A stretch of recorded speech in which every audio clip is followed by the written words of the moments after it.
Bienvenidos a la revisoría NIC 19.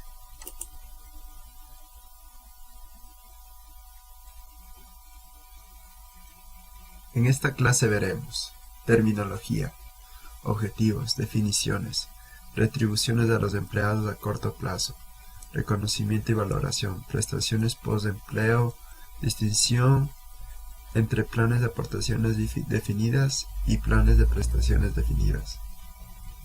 Prestaciones postempleo, planes de aportaciones definidas, reconocimiento y valoración, información a revelar. Contabilización de las obligaciones implícitas, método de valoración actuarial, reparto de las prestaciones entre los periodos de servicio, hipótesis actuariales, pérdidas y ganancias actuariales, coste de los servicios pasados, reconocimiento y valoración, activos de afectos del plan, valor razonable de los activos de afectos del plan, reembolsos, rendimientos de los activos de afectos del plan, reducciones y liquidaciones del plan, compensación, otras prestaciones a largo plazo, a los empleados, indemnizaciones por cese. Know-how de beneficios a los empleados.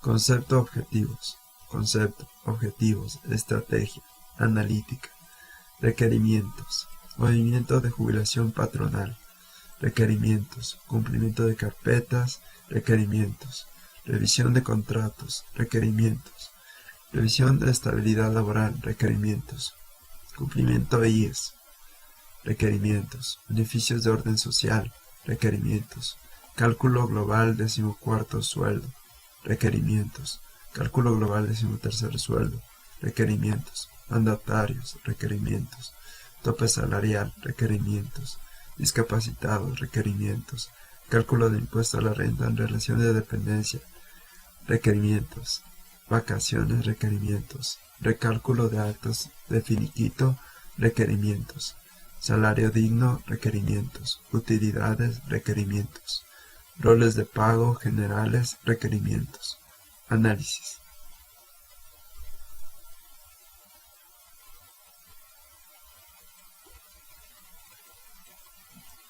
Revisoría NIC 19.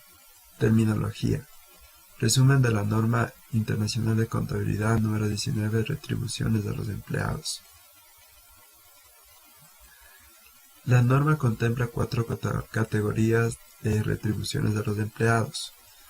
A. Retribuciones a corto plazo a los empleados en activo, tales como sueldos, salarios y contribuciones de la seguridad social, permisos remunerados y permisos remunerados por enfermedad, participación en las ganancias de incentivos, si se pagan dentro de los 12 meses siguientes al cierre del ejercicio, y retribuciones no monetarias, tales como asistencia médica, disfrute de casas, coches y la disposición de bienes o servicios subvencionados o gratuitos. Retribuciones a los empleados. B. Retribuciones a los empleados retirados, tales como prestaciones por pensiones y otras prestaciones por retiro, seguros de vida y atención médica para los jubilados. C. Otras prestaciones a largo plazo para los empleados, entre los que se incluyen los permisos remunerados, después de largos periodos de servicio o permisos sabáticos, las retribuciones especiales después de largo tiempo de servicio, las retribuciones por incapacidad y si se pagan a un plazo de 12 meses o más, después del cierre del ejercicio, participación en beneficios e incentivos y otro tipo de compensación salarial diferida. D. Indemnizaciones por cese del contrato. En los planes de aportaciones definidas, la empresa realiza aportaciones de carácter predeterminado a una entidad separada, un fondo, y no tiene obligación legal ni efectiva de realizar aportaciones adicionales en el caso de que el fondo no tenga suficientes activos para atender las retribuciones de los empleados que se relacionan con los servicios que han prestado en el ejercicio corriente y en los anteriores.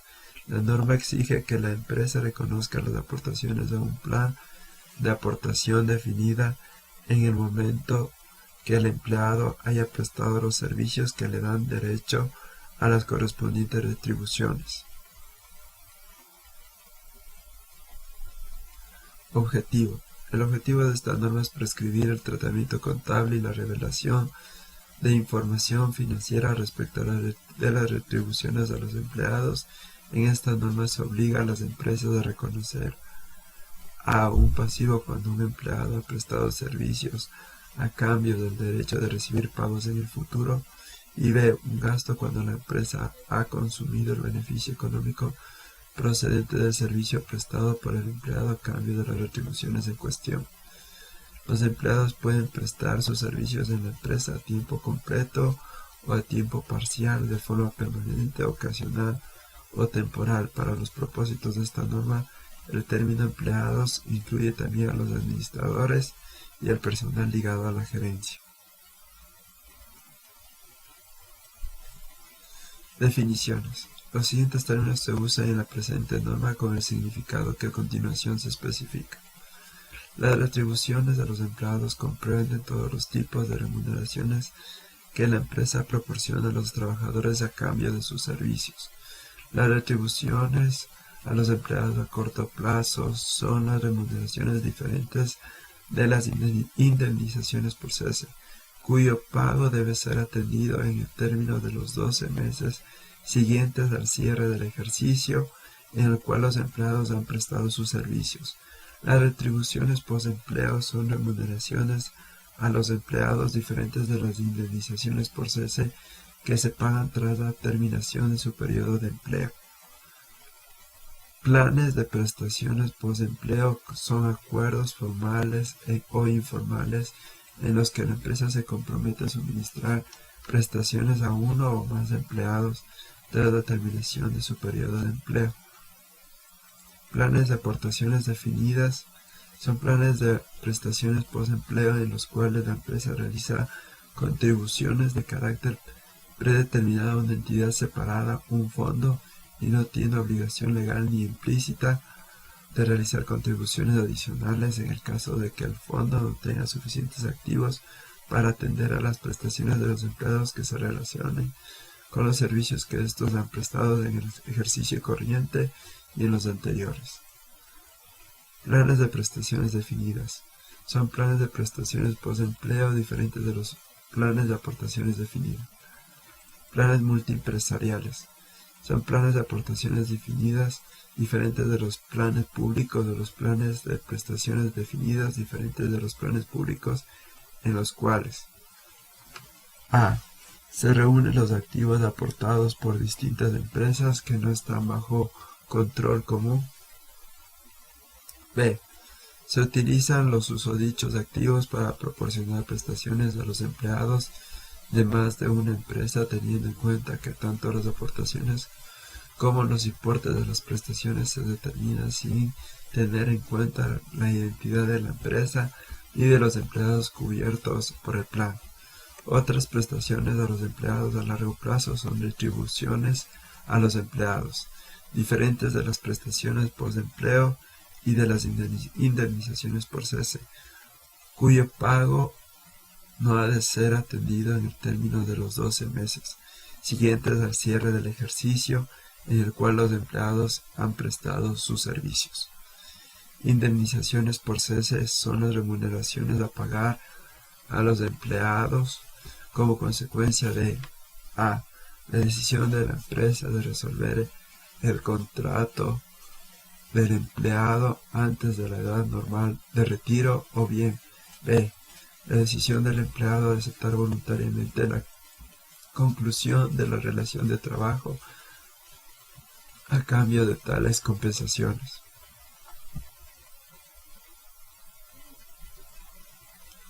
Prestaciones consolidadas o irrevocables son las remuneraciones que no están condicionadas por la existencia de una relación de empleo o trabajo en el futuro. El valor actual de las obligaciones por prestaciones definidas es el valor actual sin deducir activo alguno afecto al plan de los pagos futuros esperados que son necesarios para cumplir con las obligaciones derivadas de los servicios prestados por los empleados en el ejercicio corriente y en los anteriores. Coste de los servicios del ejercicio corriente es el incremento en el valor actual de las obligaciones por prestaciones definidas, que se produce como consecuencia de los activos de los servicios prestados por los empleados en el presente ejercicio. Coste por intereses es el incremento producido durante un ejercicio en el valor actual de las obligaciones por prestaciones definidas, como consecuencia de que tales retribuciones se encuentran un ejercicio más próximo a su vencimiento. Los activos afectos al plan comprenden los activos poseídos por un fondo de prestaciones a largo plazo para los empleados y las pólizas de seguro aptas. Los activos poseídos por un fondo de prestaciones a largo plazo para los empleados son activos diferentes de los instrumentos financieros no transferibles emitidos por la empresa que presenta los estados financieros que son poseídos por una entidad, un fondo que está separado legalmente de la empresa que presenta sus estados financieros y existen solamente para pagar o financiar prestaciones de los empleados. Y B. Están disponibles para ser usados solo con el fin de pagar o financiar prestaciones de los empleados. No están disponibles para hacer frente a las deudas con los acreedores de la empresa que presenta los estados financieros, ni siquiera en caso de quiebra, y no pueden retornar a esta empresa salvo en los siguientes supuestos. 1. Cuando los activos que quedan en el plan son suficientes para cumplir todas las obligaciones del plan o de la empresa que presenta los estados financieros relacionadas con las prestaciones de los empleados, o bien 2. Cuando los activos retornan a la empresa para reembolsar prestaciones a los empleados ya pagadas por ella.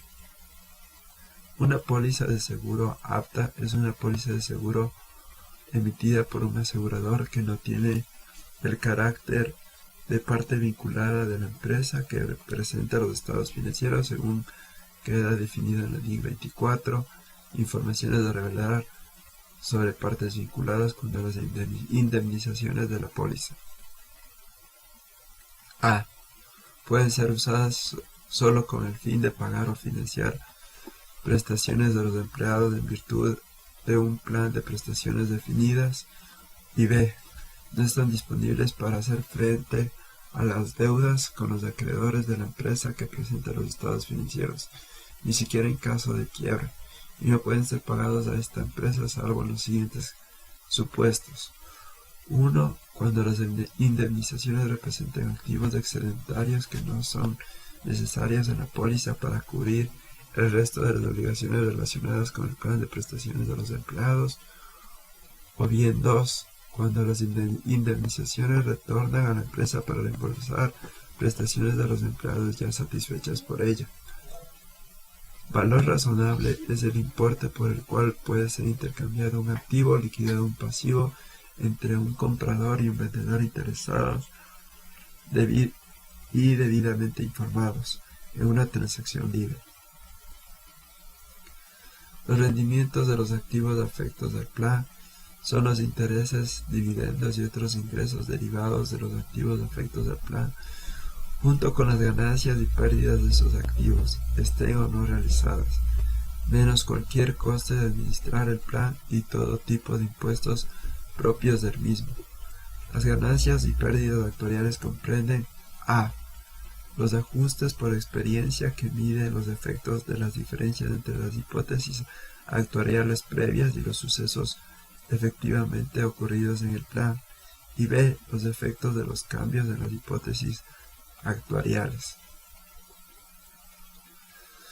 Coste de los servicios pasados es el incremento en el valor actual de las obligaciones derivadas del plan por causa de los servicios prestados por los empleados en ejercicios anteriores, puesto de manifiesto en el ejercicio corriente por la introducción de nuevas prestaciones post-empleo, por la modificación de las ya existentes o por la introducción en el plan de prestaciones de largo plazo de otra naturaleza. El coste de los servicios pasados puede ser positivos si las prestaciones se introducen de nuevo o se mejoran los existentes, o negativos si las prestaciones existentes se reducen. Retribuciones a los empleados a corto plazo. Reconocimiento y valoración. Aplicable a todas las retribuciones a corto plazo.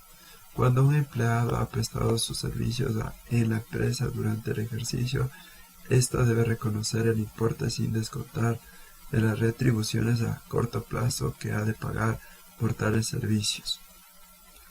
A. Como un pasivo gasto devengado, después de deducir cualquier importe ya satisfecho, si el importe pagado es superior al importe sin descontar de las retribuciones, la empresa debe reconocer la diferencia como un activo, pago anticipado de un gasto, en la medida que el pago por adelantado vaya a dar lugar, por ejemplo, a una reducción en los pagos a efectuar en el futuro o a un reembolso en efectivo. B. Y como un gasto del ejercicio, a menos que otra norma internacional de contabilidad exija o permita la inclusión de las mencionadas retribuciones en el coste de un activo, ver, por ejemplo, NIC 2 de existencias y la NIC 16 inmovilizada material. Permisos retribuidos a corto plazo. La empresa debe reconocer el coste esperado de las retribuciones a corto plazo a los empleados en forma de permisos remunerados, aplicando el párrafo 10 anterior de la siguiente manera.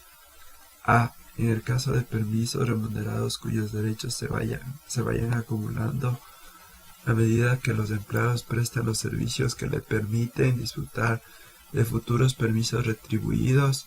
Y B.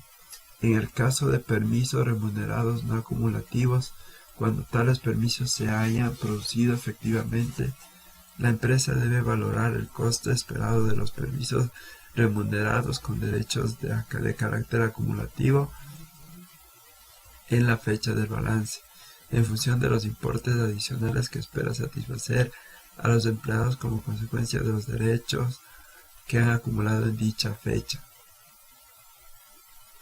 Los derechos correspondientes a permisos remunerados no acumulativos no se trasladan al futuro, caducan si no son utilizados enteramente durante el ejercicio corriente y no dan derecho a los empleados a cobrar en metálico el importe de los mismos en caso de abandonar la empresa. Participación en ganancias y planes de incentivos. La empresa debe reconocer el coste esperado de la participación en ganancias o de los planes de incentivos por parte de los trabajadores en aplicación del párrafo anterior, párrafo 10, cuando y solo cuando. A.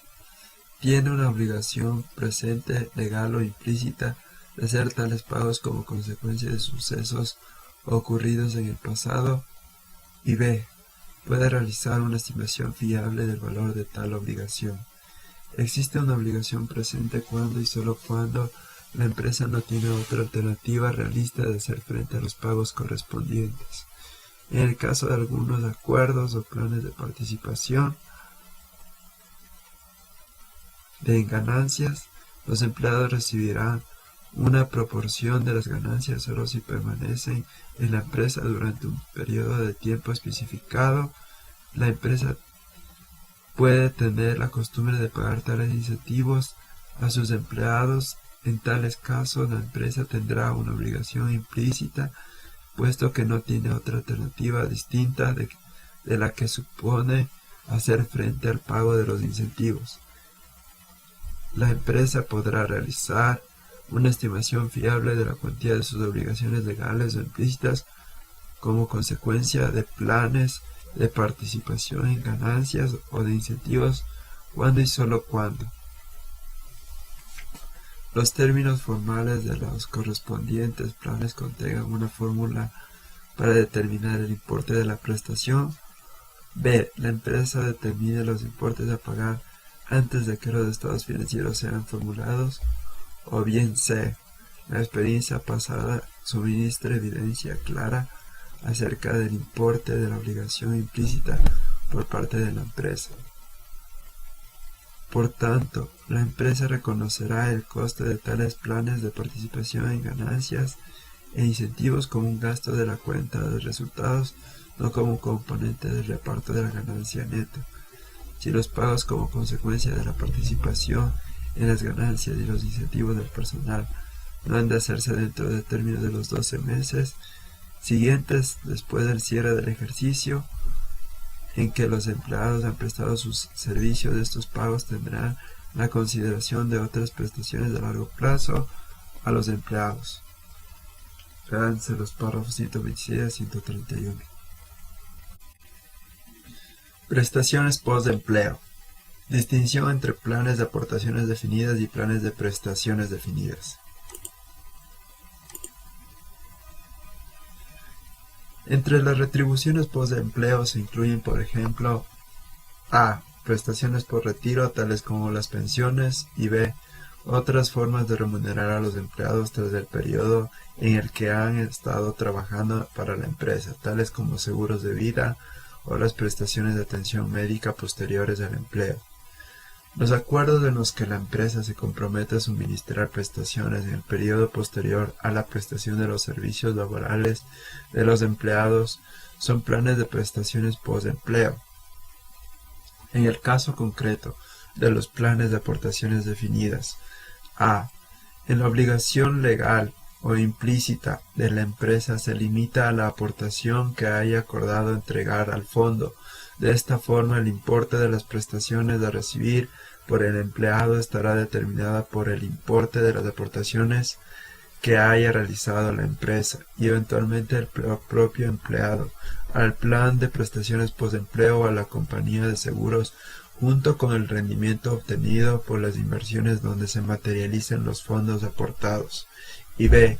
En consecuencia, el riesgo actuarial que las prestaciones sean inferiores a las esperadas y el riesgo de inversión de que los activos invertidos sean insuficientes para cubrir las prestaciones esperadas son asumidos por el empleado cuando tenga obligación legal o implícita según la cual a. La fórmula del plan de prestaciones no está ligada únicamente al importe de las aportaciones realizadas. b.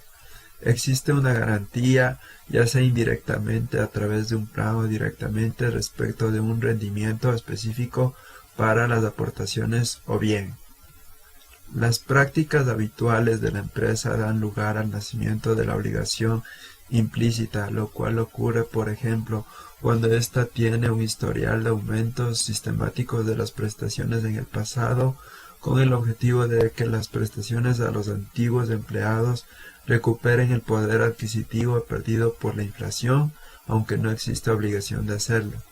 En los planes de prestaciones definidas, a. La obligación de la empresa consiste en suministrar las prestaciones acordadas a los empleados actuales y anteriores, y b. El riesgo actuarial que las prestaciones tengan un coste mayor que el esperado y el riesgo de inversión son asumidos esencialmente por la propia empresa, lo cual supone que si las diferencias actuariales del rendimiento de la inversión son menores de lo esperado, las obligaciones de la empresa pueden verse aumentadas. Planes multiempresariales de prestaciones. La empresa deberá proceder a clasificar un plan multiempresarial de prestaciones como un plan de aportaciones definidas o de prestaciones definidas en función de las condiciones del mismo, teniendo en cuenta todo tipo de obligaciones o compromisos asumidos fuera de los términos pactados formalmente. En el caso de que el plan multiempresarial sea un plan de prestaciones definidas, la empresa deberá a. Contabilizar su parte proporcional de la obligación por razón de las prestaciones definidas, de los activos afectos al plan y de los costes asociados con el mantenimiento del mismo, de la misma manera que haría en el caso de cualquier otro plan de prestaciones definidas. Y b. Incluir en sus estados financieros la información a revelar exigida en el párrafo 120. Cuando no esté disponible la información suficiente para aplicar el tratamiento contable de los planes de prestaciones definidas a los planes multiempresariales que cumplen las condiciones para hacerlo, la empresa deberá a. reflejar contablemente el plan como si fuera un plan de aportaciones definidas según lo establecido en los párrafos 44 o 46. B. Revelar la siguiente información: el hecho de que el plan es de prestaciones definidas y 2. Las razones por las que no está disponible información suficiente para permitir a la empresa contabilizarlo como un plan de prestaciones definidas. C. En la medida que exista la posibilidad de que un superávit o déficit en el plan pueda afectar al importe de las futuras aportaciones, revelar adicionalmente: 1. Cualquier información respecto a tal superávit o déficit. 2. Las bases utilizadas para su determinación. 3. Las implicaciones que en su caso pudieran tener estos desequilibrios para la empresa. Un ejemplo de plan de prestaciones definidas multiempresarial es aquel en el que a. El plan está financiado por pagos sobre la marcha realizados por las empresas partícipes de la siguiente manera.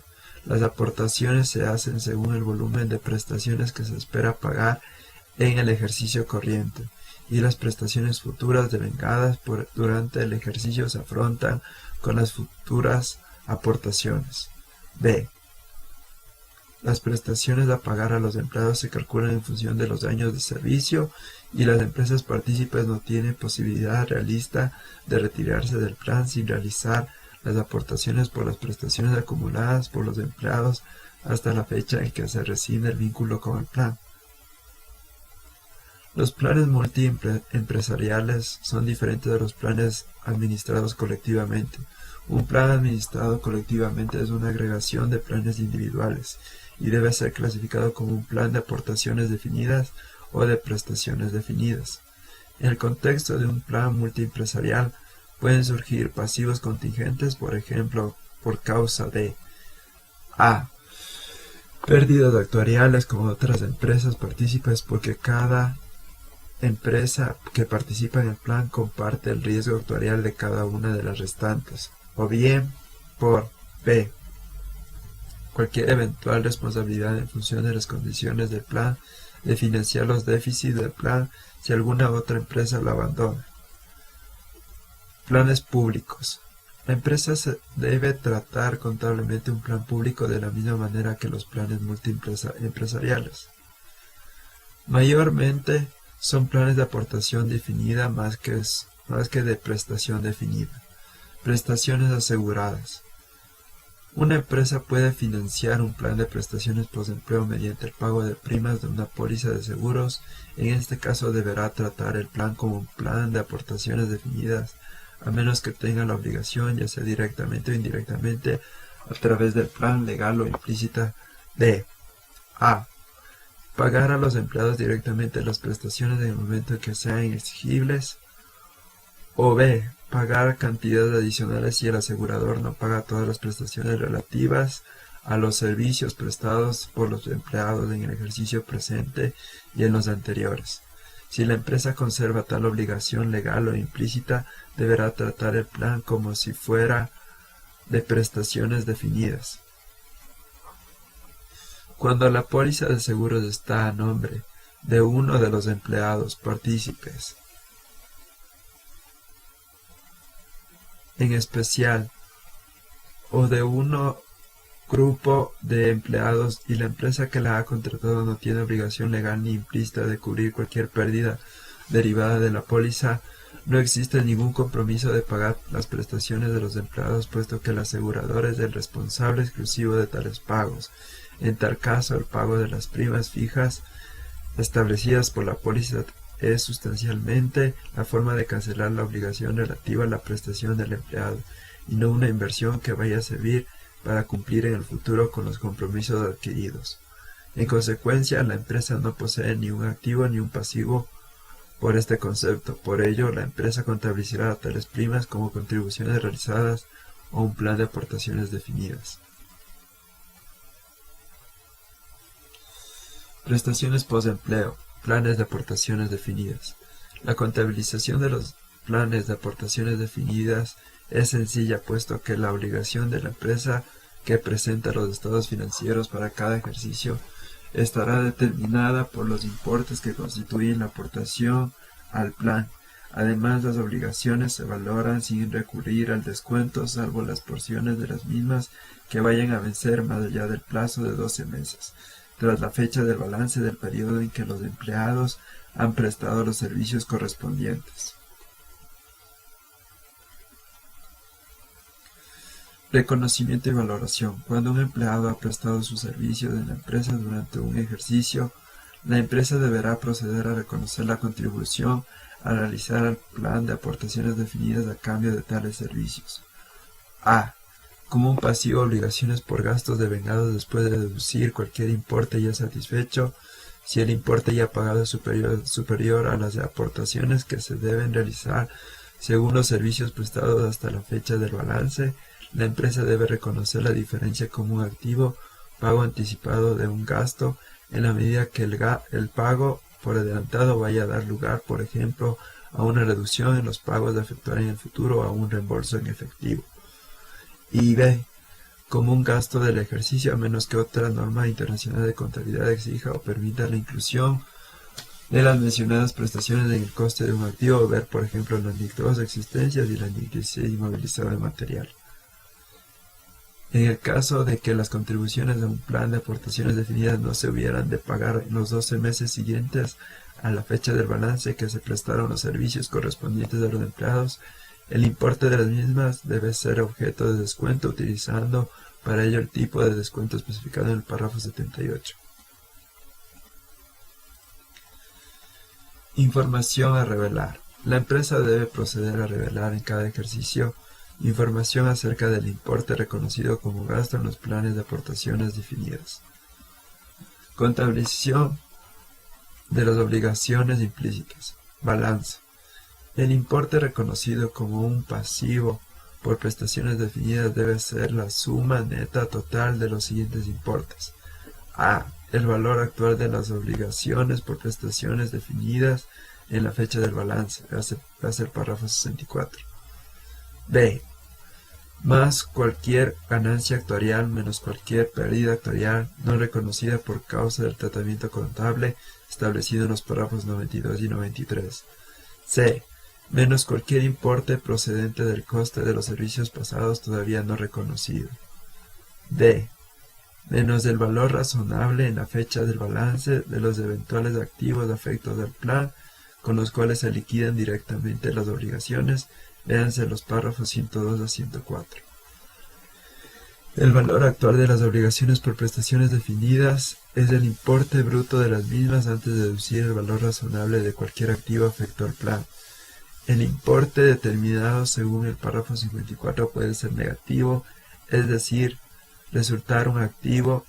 La empresa debe valorar el susodicho activo según el valor menor de entre. El importe determinado según el párrafo 54 y el valor total de 1. Cualquier pérdida actuarial y coste de servicios pasados no reconocidos todavía. 2. El valor actual de cualquier prestación económica disponible en la forma de reembolsos procedentes del plan o reducciones de las aportaciones futuras del mismo, utilizando para actualizar estas cantidades el tipo de descuento especificado en el párrafo 78. Cuenta de resultados. La empresa debe reconocer como gasto o como ingreso sujeto al límite mencionado en el párrafo 58b el importe neto total de las siguientes cantidades, salvo que otra norma internacional de contabilidad permita su inclusión como parte del costo de otro activo. A. El costo de los servicios del ejercicio corriente. B. El costo de intereses. C. El rendimiento esperado de cualquier activo afecto al plan, así como cualquier derecho de reembolso. D. Las pérdidas y ganancias actuariales en la medida que sean objeto de reconocimiento según establecido en los párrafos 92 y 93. E. El coste de los servicios pasados en la medida que su reconocimiento sea exigido por el párrafo 96. Y F. El efecto de cualquier tipo de reducción o liquidación del plan. Método de valoración actuarial.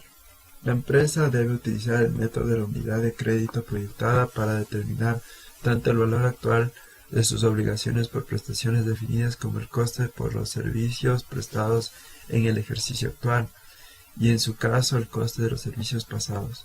En el método de la unidad de crédito proyectada, también denominado a veces método de asignación de prestaciones acumulados en proporción a los servicios prestados, como el método de asignación de prestaciones por año de servicio, se contempla cada año de servicio como generador de una unidad adicional de derecho a las prestaciones.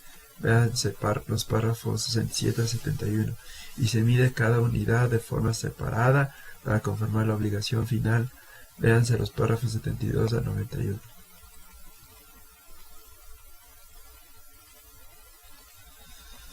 Reparto de las prestaciones entre los periodos de servicio. La empresa deberá repartir linealmente el beneficio en el intervalo de tiempo que medie entre a. La fecha a partir de la cual el servicio prestado por el empleado le da derecho a la prestación según el plan, con independencia de que las prestaciones estén condicionadas a los servicios futuros, y b. La fecha en la que los servicios posteriores a prestar por el empleado generen derecho a importes adicionales significativos del beneficio según el plan, salvo por causa de los eventuales incrementos de salarios en el futuro. La obligación por el pago de los mismos se crea a medida que el empleado va prestando los servicios que le dan derecho a recibir el beneficio cuando el citado suceso tenga lugar. La probabilidad de que tal suceso específico ocurra afectará la valoración de la obligación, pero no es determinante de que la obligación tenga una existencia efectiva.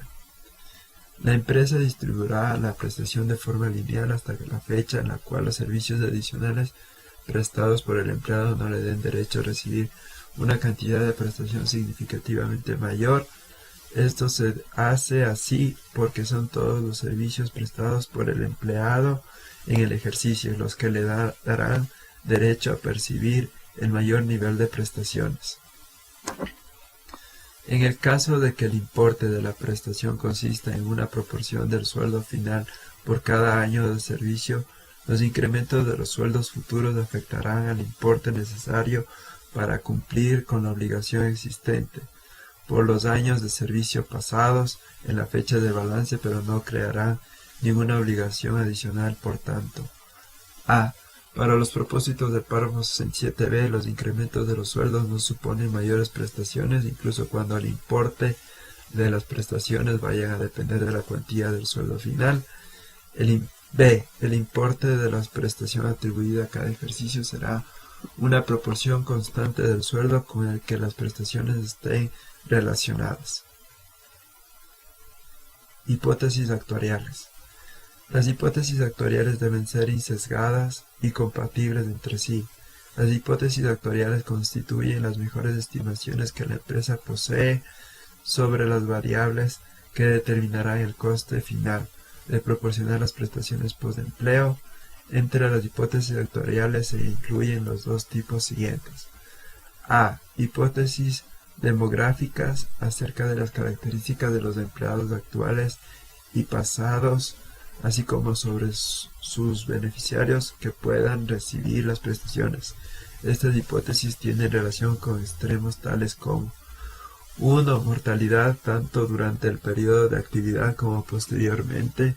2. Tasas de rotación entre empleados, incapacidad y retiros prematuros. 3.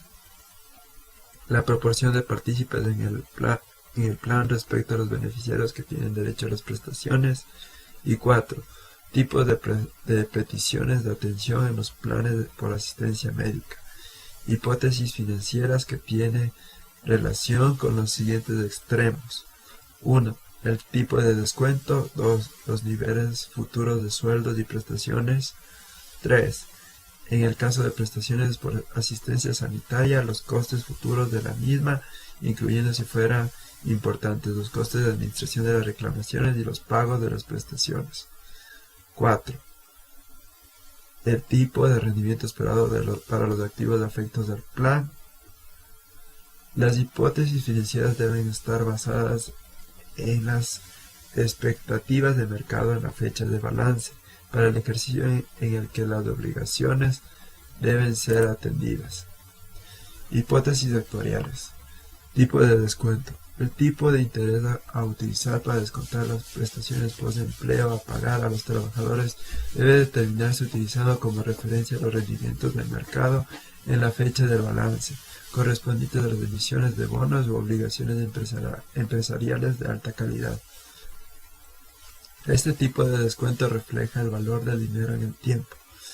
El coste por intereses se calcula multiplicando el tipo de descuento determinado al principio del ejercicio por el valor actual de las obligaciones por prestaciones definidas en ese ejercicio, teniendo en cuenta cualquier valor eventual cambio en el valor de las mismas. Hipótesis actuariales. Sueldos, prestaciones y costes de asistencia médica. Las obligaciones por prestaciones postempleo deben valorarse de manera que reflejen a. Los incrementos estimados de los sueldos en el futuro. B. Las prestaciones establecidas en la fecha del balance según los términos del plan o que resulten de cualquier obligación implícita que pueda derivarse de tales condiciones. Y C. Los cambios futuros estimados de la cuantía de las prestaciones públicas de la medida en que afecten a los importes a pagar dentro del plan a prestaciones definidas si y solo si 1. Tales cambios han sido incorporados a una norma legal antes de la fecha del balance, o 2. La historia pasada u otro tipo de evidencia fiable indican que tales prestaciones públicas van a ser modificadas de una forma previsible, por ejemplo en consonancia con los futuros cambios en los niveles generales de precios o de salarios. Las estimaciones de los incrementos futuros de los salarios han de tener en cuenta la inflación, la antigüedad, las posibles promociones y otros factores relevantes tales como la evolución de la oferta y la demanda en el mercado de trabajo. Las hipótesis acerca de los costes por atenciones médicas deben tomar en cuenta los cambios futuros estimados en el coste de los servicios médicos, derivados tanto de la inflación como de las variaciones de los precios específicos de los citados servicios. La empresa estimará los costes futuros de las atenciones médicas a partir de los datos históricos tomados de su propia experiencia, complementados si fuera necesario con datos procedentes de otras empresas, compañías de seguros, empresas de asistencia sanitaria u otras fuentes. Los datos históricos han de ser ajustados siempre que la mezcla demográfica de la población beneficiaria sea diferente de la utilizada como base para elaborar los datos históricos. También es preciso ajustar los datos cuando hay evidencia fiable de que las tendencias históricas no continuarán en el futuro. Pérdidas y ganancias actuariales. Al proceder a la valoración de los pasivos por prestaciones definidas de acuerdo con el párrafo 54, la empresa debe reconocer según las condiciones expuestas en el párrafo 58a, ya sea como ingreso o como gasto, una parte de sus ganancias y pérdidas actuariales, según se especifica en el párrafo 93, siempre que el importe neto de no reconocido de sus pérdidas y ganancias actuariales al final del ejercicio inmediatamente anterior exceda a la mayor de las siguientes cantidades: el 10% del valor actual de las obligaciones por prestaciones definidas en esa fecha, antes de deducir los activos afectos al plan, y b. el 10% del valor razonable de los activos afectos al plan en esa fecha. Esos límites deben ser calculados y aplicados por separado para cada uno de los planes de prestaciones definidas existentes. Las pérdidas y ganancias actuariales pueden producirse por incrementos o disminuciones en el valor actual de las obligaciones por prestaciones definidas, o bien por variaciones en el valor razonable de los activos afectos al plan. Entre las causas de tales pérdidas o ganancias se encuentran las siguientes: a. Elevada o reducida tasa de rotación de empleados, por retiros anticipados, por mortalidad o de incremento de salarios, así como variaciones en las prestaciones y las condiciones formales o implícitas contemplan incrementos cuando haya inflación o en los costes de atención médica. B. El efecto de los cambios en las estimaciones de las tasas de rotación de empleados por mortalidad, por retiros anticipados o de incremento de salarios de los empleados, así como el efecto de las variaciones en las prestaciones, si las condiciones formales o asumidas contemplan incrementos cuando hay inflación o en los costes de pensión médica. C. El efecto de las variaciones en el tipo de descuento. Y D. Las diferencias entre el rendimiento real y el previsto de los activos de efecto del plan.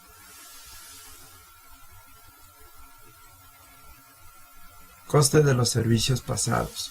Al valorar sus pasivos por prestaciones definidas de acuerdo con el párrafo 54, la empresa debe proceder a reconocer, según las condiciones expuestas en el párrafo 58a, el coste de los servicios pasados como un gasto, repartiéndolo linealmente entre el periodo medio que reste hasta la consolidación definitiva del derecho a recibir las prestaciones consolidadas o irrevocables.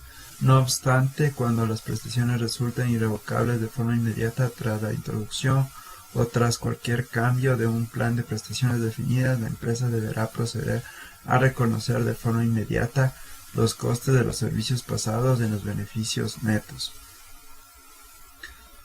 La empresa ajustará el plan de amortización para reflejar el coste de los servicios pasados solo cuando se trate de una reducción o una liquidación. En el caso de que la empresa reduzca las prestaciones a pagar en un plan de prestaciones definidas, la disminución resultante en el saldo de los pasivos por prestaciones definidas se reconoce como un coste negativo de los servicios pasados durante el periodo medio que transcurra hasta que la porción de prestaciones que ha resultado disminuida resulte irrevocable. En el caso de que la empresa reduzca algunas prestaciones a pagar en un plan de prestaciones definidas y al mismo tiempo aumente otras dentro del mismo plan y para los mismos empleados, la empresa tratará el cambio como una única variación en términos netos. Reconocimiento y valoración activos a efectos del plan. Valor razonable de los activos a efectos del plan. Para determinar el importe que debe reconocerse en el balance según el párrafo 54, se procederá a restar el valor razonable de los activos a efectos del plan. Si no existiese precio de mercado disponible, se procederá a estimar el valor razonable de los activos a efectos del plan, por ejemplo, mediante el descuento de los flujos de efectivo futuros, utilizando un tipo de descuento que refleje tanto el riesgo asociado con los activos de efectos del plan como la fecha de vencimiento o de enajenación esperada de tales activos, o si no tuvieran fecha de vencimiento, el periodo estimado hasta la liquidación de la obligación de pago correspondiente. Reembolsos. Solo en el caso de que sea prácticamente cierto que un tercero vaya a reembolsar alguno o todos los desembolsos exigidos para cancelar una obligación por prestaciones definidas, la empresa deberá reconocer su derecho al reembolso como un activo separado. La empresa debe valorar este activo según su valor razonable. En todo lo demás, la empresa debe tratar el activo de la misma manera que el resto de los activos de efectos del plan. En la cuenta de resultados, el gasto relacionado con el plan de prestaciones definidas puede ser presentado neto de la cuantía reconocida como reembolsante. Rendimientos de los activos de efectos del plan. El rendimiento previsto de los activos de efectos del plan es uno de los componentes del gasto a reconocer en la cuenta de resultados. La diferencia entre el rendimiento previsto de los activos y el rendimiento real es una ganancia o pérdida actuarial según el caso, y su importe se incluirá con el resto de las ganancias y pérdidas actuariales correspondientes a las obligaciones por prestaciones definidas a la hora de determinar el importe neto que servirá para realizar las comparaciones con los límites de la banda de fluctuación del 10% especificada en el párrafo 92. El rendimiento previsto de los activos de efectos del plan se determinará al principio del periodo a partir de las expectativas del mercado para rendimientos a lo largo de todo el periodo de vida de las obligaciones relacionadas con ellos. Para determinar el rendimiento previsto y real de los activos de efectos del plan, la empresa deducirá los costes previstos de la administración del fondo que sean distintos de los que se hayan incluido en las hipótesis actuariales utilizadas para valorar las obligaciones del plan. Reducciones y liquidaciones del plan. Cuando tengan lugar reducciones o liquidaciones en un plan de prestaciones definidas, la empresa debe proceder a reconocer las pérdidas o ganancias derivadas de los mismos. Estas pérdidas o ganancias habrán de comprender los siguientes extremos: a. Cualquier cambio que pudiera resultar en el valor actual de las obligaciones por prestaciones definidas contraídas por la empresa. b. Cualquier variación en el valor razonable de los activos a efectos del plan. c. Cualquier pérdida y ganancia actuarial y coste de los servicios pasados que no hubieran sido previamente reconocidos en función de lo establecido en los párrafos 92 y 96. Antes de proceder a la determinación del efecto de la reducción o de la liquidación en cuestión, la empresa debe reestimar el importe de la obligación contraída, así como el valor de los activos a efectos del plan, si existiesen, utilizando hipótesis actuariales utilizadas, incluyendo los tipos de interés y otros precios de mercado recientes. Tiene lugar una reducción cuando la empresa a. se ha comprometido de forma demostrable a realizar una reducción significativa en el número de empleados cubiertos por el plan, o bien b. ajusta los plazos del plan de prestaciones definidas de forma que un componente significativo de los servicios futuros a prestar por los empleados actuales no va a ser tenido en cuenta para el cómputo de las prestaciones en su momento, o bien será tenido en cuenta dando lugar a unas prestaciones menores que las actuales. Tiene lugar una liquidación del plan cuando la empresa pacta una transacción que tiene por efecto eliminar con deferencia la totalidad o parte de las retribuciones suministradas por un plan de prestaciones definidas, las obligaciones legales o implícitas a cumplir en el futuro. Un ejemplo de esta transacción es cuando la empresa paga una suma fija de dinero a los partícipes de un plan o por cuenta de los mismos, a cambio de que estos renuncien a recibir ciertas prestaciones postempleo a las que tienen derecho.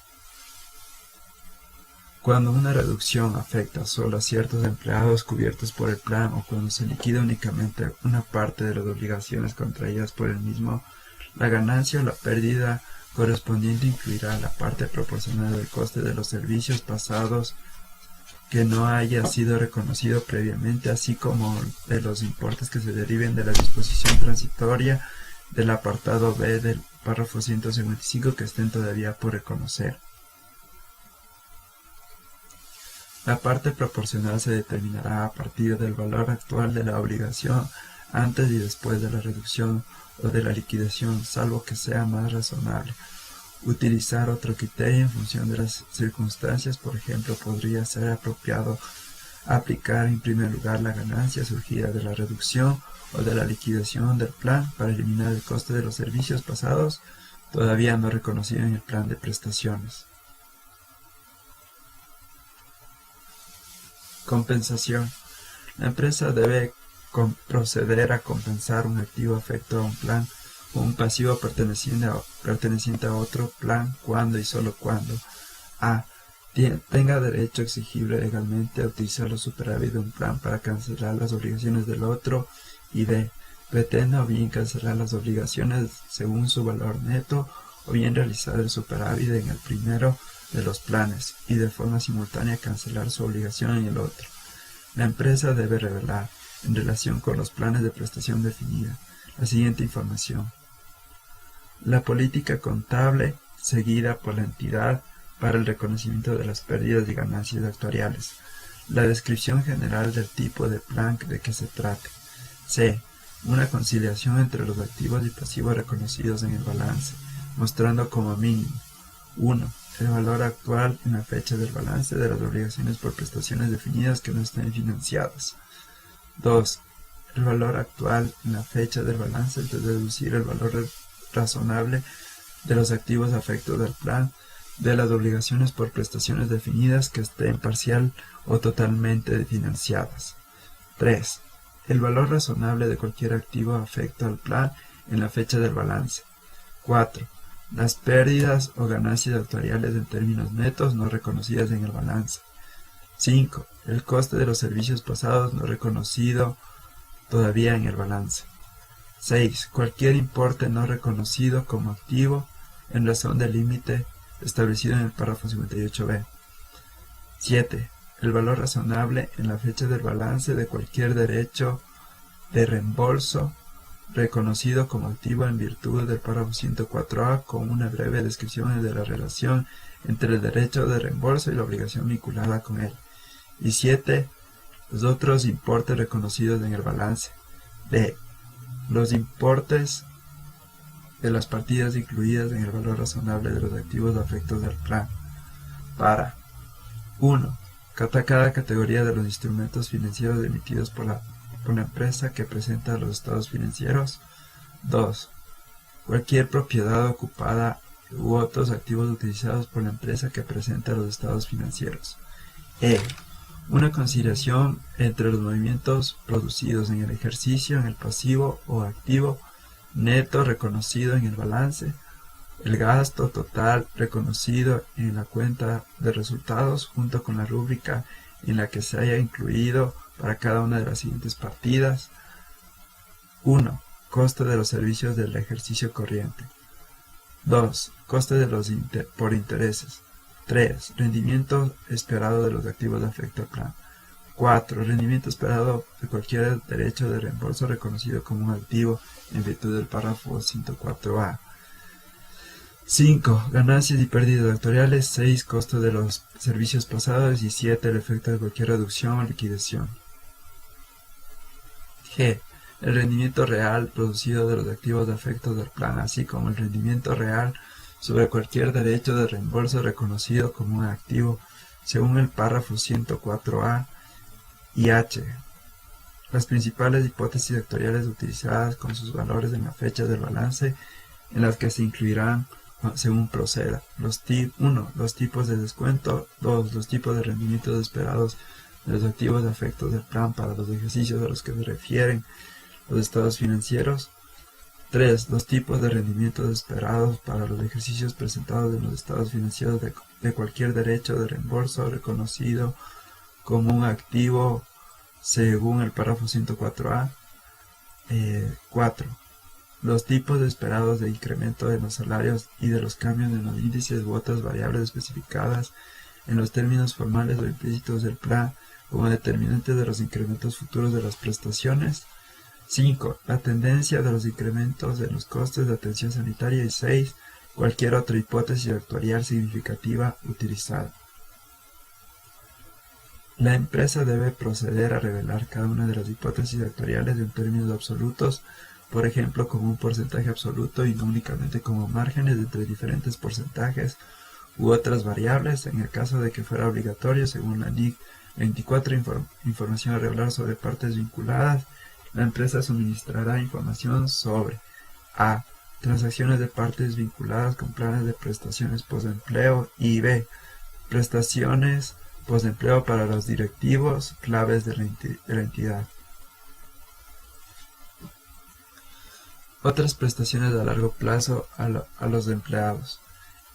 Entre las otras prestaciones a largo plazo a los empleados se incluyen, por ejemplo, a.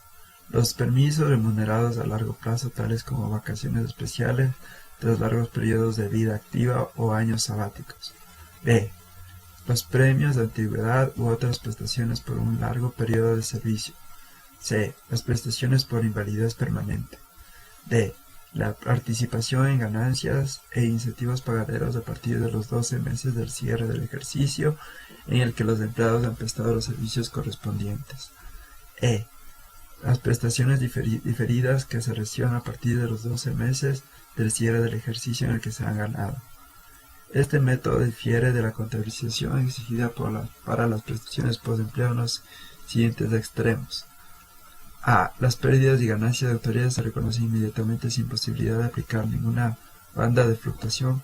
Y B. Todo el coste de los servicios pasados se reconoce en forma inmediata.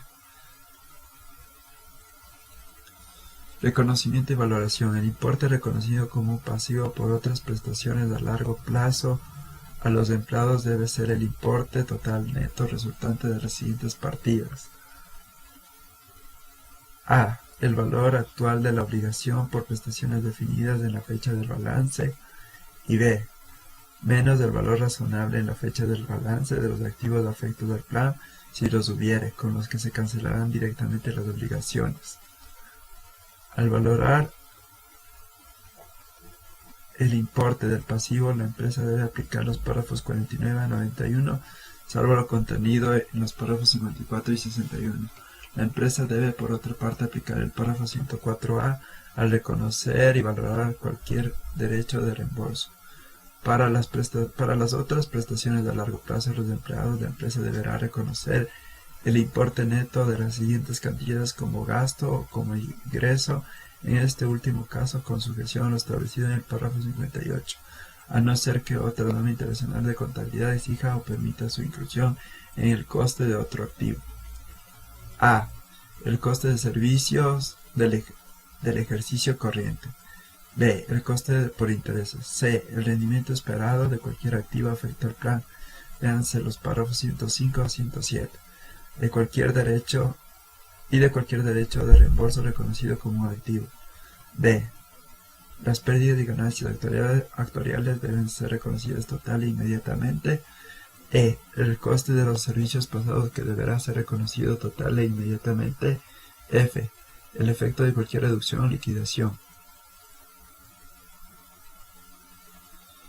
Indemnizaciones por cese. En esta norma se tratan las indemnizaciones por cese por separado del resto de las retribuciones de los empleados, porque el suceso que da lugar a la obligación correspondiente a la finalización del vínculo laboral y no el periodo del servicio del empleado. Reconocimiento. La empresa debe reconocer las indemnizaciones por cese como un pasivo y como un gasto cuando y solo cuando se encuentre comprometida de forma demostrable a rescindir el vínculo que le une con un empleado o grupo de empleados antes de la fecha normal de retiro, o bien a b.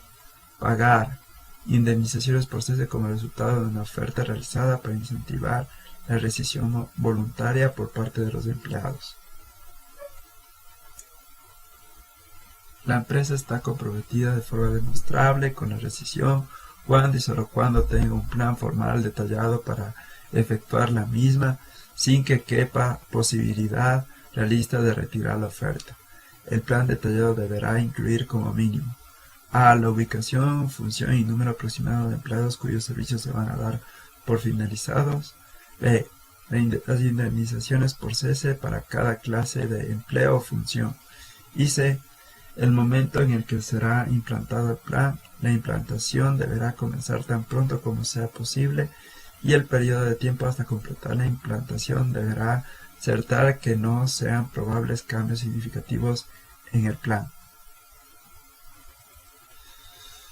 Valoración. Cuando las indemnizaciones por cese se va a pagar después de los 12 meses posteriores a la fecha del balance, debe procederse al descuento de su importe utilizando el tipo de descuento especificado en el párrafo 78. Se estará en presencia de un pasivo contingente cuando existe incertidumbre acerca del número de empleados que aceptarán una oferta de indemnizaciones por cese. Según lo exigido por la NIC 37, provisiones de activos contingentes y pasivos contingentes, la empresa revelará información sobre el pasivo contingente a menos que la posibilidad de desembolso de efectivo por esa causa sea remota. En función de lo requerido por la NIC 1, la entidad revelará la naturaleza e importe de cualquier gasto que sea material o con importancia relativa. Las indemnizaciones por cese pueden producir gastos cuyo importe sea necesario revelar para cumplir con la obligación descrita. La empresa informará acerca de las indemnizaciones por cese de los directivos claves de la entidad. Si tal información cae dentro de las exigencias de la NIC 24, información a revelar sobre partes vinculadas.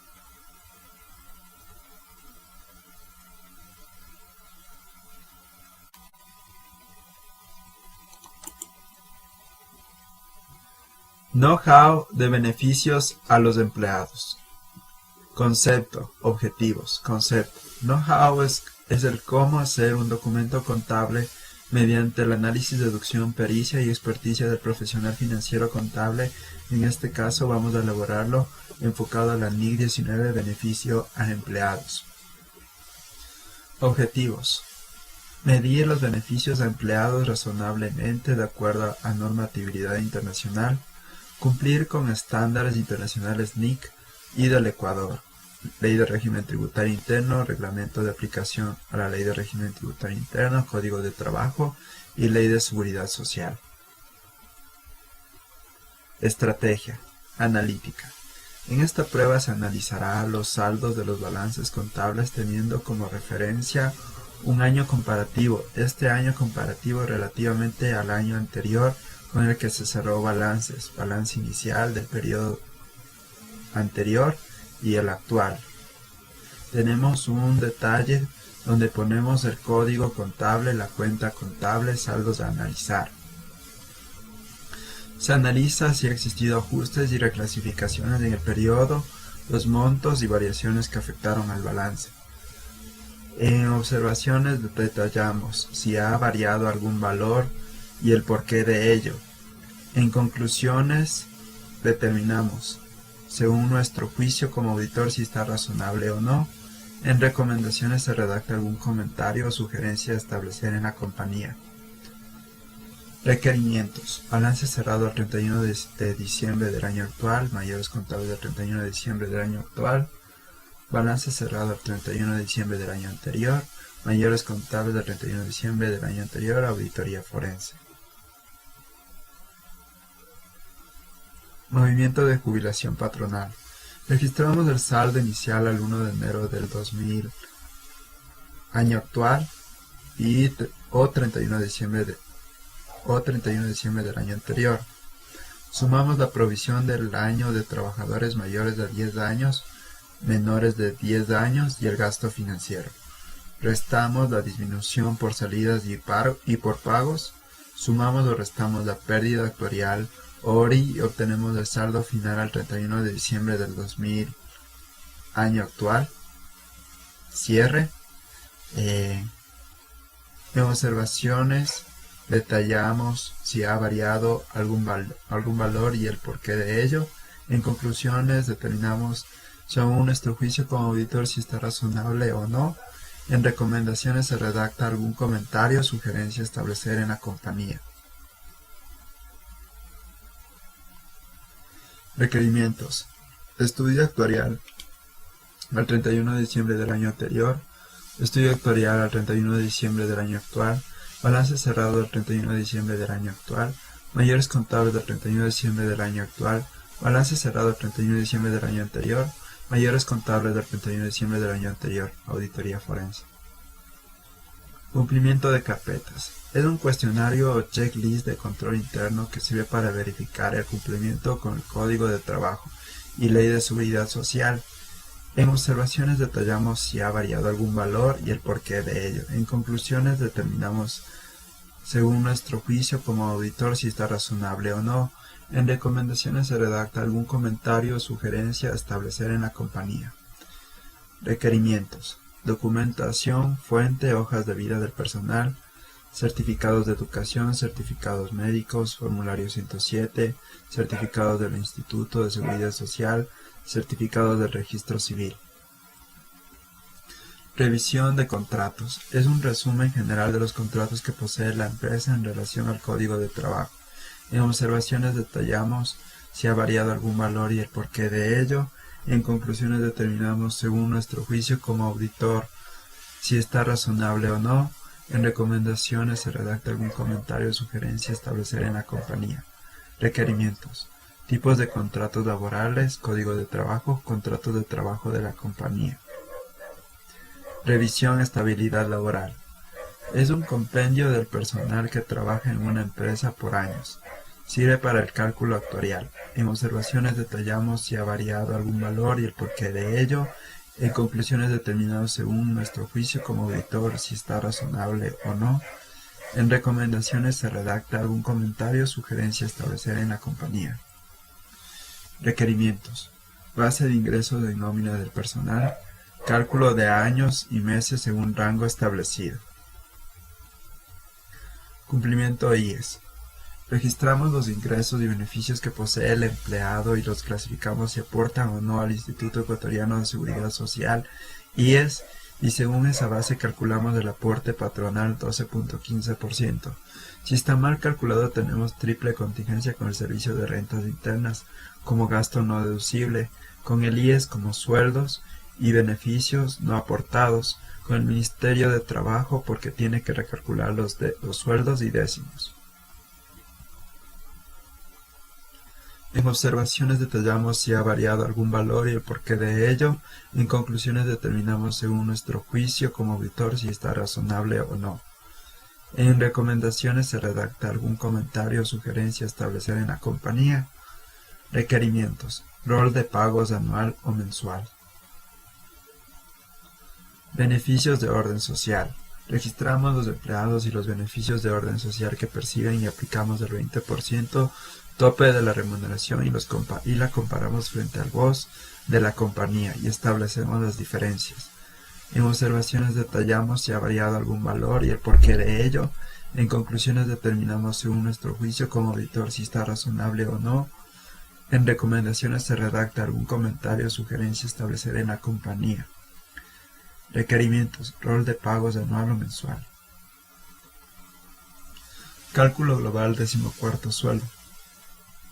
Registramos el mayor contable de la provisión y lo comparamos frente al recálculo del 14º sueldo por provisión y verificamos el pago. Hay que recalcar que cada año existe una variación por ajuste del nuevo sueldo básico unificado que regirá para el año actual del cierre, y esta diferencia hay que ajustar. En observaciones detallamos si ha variado algún valor y el porqué de ello, y en conclusiones determinamos según nuestro juicio como auditor si está razonable o no. En recomendaciones se redacta algún comentario o sugerencia a establecer en la compañía. Requerimientos. Mayores contables del 31 de diciembre del año actual. Documento del pago al Ministerio de Trabajo 14ª remuneración. Recálculo de provisión global. Cálculo global 13º sueldo. Registramos el mayor contable de la provisión y lo comparamos frente al recálculo del 13º sueldo por provisión y verificamos el pago. En observaciones detallamos si ha variado algún valor y el porqué de ello. En conclusiones determinamos según nuestro juicio como auditor si está razonable o no. En recomendaciones se redacta algún comentario o sugerencia a establecer en la compañía. Requerimientos. Mayores contables del 31 de diciembre del año actual. Documento del pago al Ministerio de Trabajo 13ª remuneración. Recálculo de la provisión global. Mandatarios. Verificación del cumplimiento de los mandatarios que deben estar en nómina y los que tienen que facturar. En observaciones detallamos si ha variado algún valor y el porqué de ello. En conclusiones determinamos según nuestro juicio como auditor si está razonable o no. En recomendaciones se redacta algún comentario o sugerencia a establecer en la compañía. Requerimientos. Roles de pago anual o mensual, facturas y retenciones. Tope salarial. Análisis de las personas mandatarias para verificar si sobrepasan el límite salarial impuesto por ley. En observaciones detallamos si ha variado algún valor y el porqué de ello. En conclusiones determinamos según nuestro juicio como auditor si está razonable o no. En recomendaciones se redacta algún comentario o sugerencia a establecer en la compañía. Requerimientos. Roles de pago anual, facturas y retenciones. Discapacitados. Verificación si cumple con lo que dice la ley acerca del personal mínimo de discapacitados. En observaciones detallamos si ha variado algún valor y el porqué de ello. En conclusiones determinamos según nuestro juicio como auditor si está razonable o no. En recomendaciones se redacta algún comentario o sugerencia a establecer en la compañía. Requerimientos. Roles de pago anual o mensual. Cálculo del impuesto a la renta en relación de dependencia.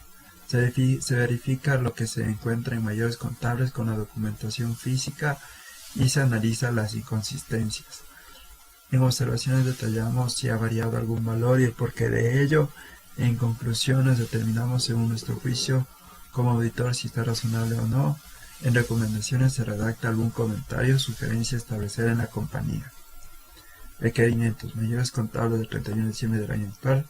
Formulario 103 y formulario 107. Vacaciones. Registramos el valor de la provisión y lo comparamos frente al recálculo de vacaciones por provisión y verificamos el pago. En observaciones detallamos si ha variado algún valor y el porqué de ello. En conclusiones determinamos según nuestro juicio como auditor si está razonable o no. En recomendaciones se redacta algún comentario o sugerencia a establecer en la compañía. Requerimientos. Mayores contables del 31 de diciembre del año actual, rol de pago, recálculo de la provisión global. Recálculo de actas de finiquito. Seleccionamos una muestra de actas finiquito y recalculamos sus valores. En observaciones detallamos si ha variado algún valor y el porqué de ello. En conclusiones determinamos según nuestro juicio como auditor si está razonable o no. En recomendaciones se redacta algún comentario o sugerencia a establecer en la compañía. Requerimientos, acta de finiquito Ministerio de Trabajo. Salario digno. Sumamos todos los ingresos que posee el empleado y lo comparamos con el salario digno del año. Y si no se ajusta, tenemos que hacer la compensación por salario digno. En observaciones detallamos si ha variado algún valor y el porqué de ello. En conclusiones determinamos, según nuestro juicio como auditor, si está razonable o no. En recomendaciones se redacta algún comentario o sugerencia a establecer en la compañía. Requerimientos, roles de pago anual o mensual, utilidades del año anterior a pagar en el presente ejercicio. Utilidades. Calculamos el 15% de participación de las utilidades del ejercicio anterior al 31 de diciembre del año anterior a los trabajadores. En observaciones detallamos si ha variado algún valor y el porqué de ello. En conclusiones determinamos según nuestro juicio como auditor si está razonable o no. En recomendaciones se redacta algún comentario o sugerencia a establecer en la compañía. Requerimiento, estados de resultados integrales, utilidad del ejercicio. Roles de pago generales. Cálculo del rol de pagos de empleados de manera consolidada determinando sus ingresos, egresos y provisiones. En observaciones detallamos si ha variado algún valor y el porqué de ello. En conclusiones determinamos según nuestro juicio como auditor si está razonable o no. En recomendaciones se redacta algún comentario o sugerencia a establecer en la compañía. Requerimientos. Contratos de trabajo, Ministerio de Trabajo, finiquitos.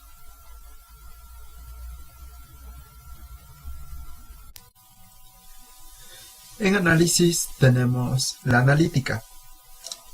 Como se dijo anteriormente, tenemos donde se registra la cuenta,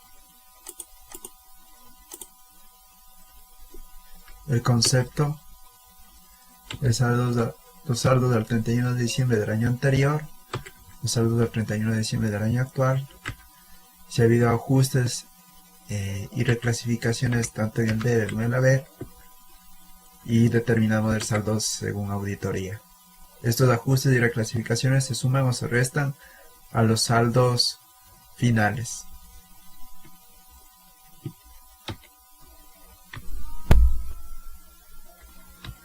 El movimiento de provisión de jubilación patronal.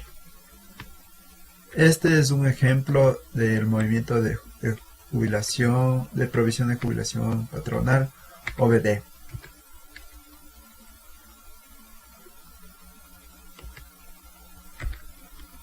Estos datos de aquí son sacados del estudio actuarial.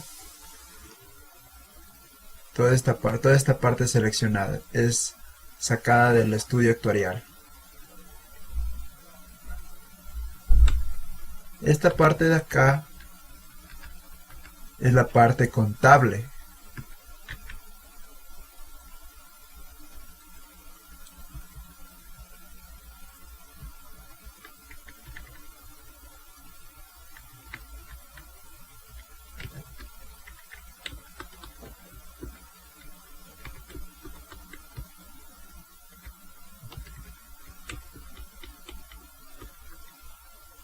Y tenemos que el 31 de diciembre del 2014, en este ejemplo, tenemos 415,000.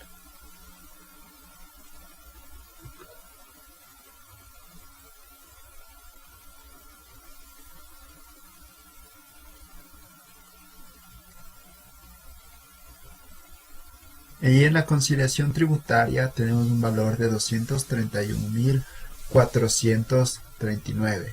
Esto es esto.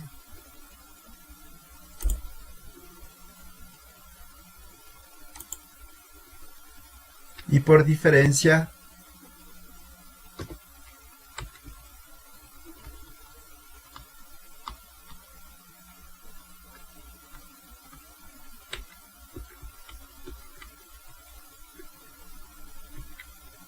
ahora,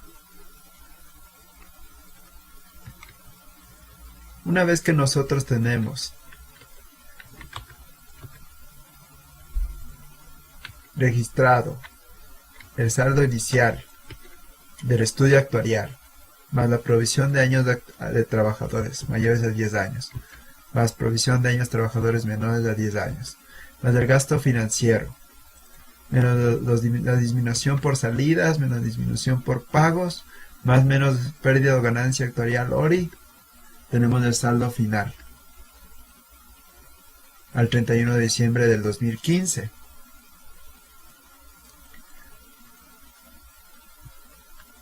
Este saldo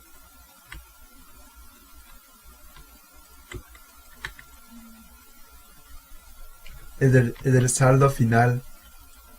Es el saldo final. Y por ejemplo, esta parte que es del estudio actuarial,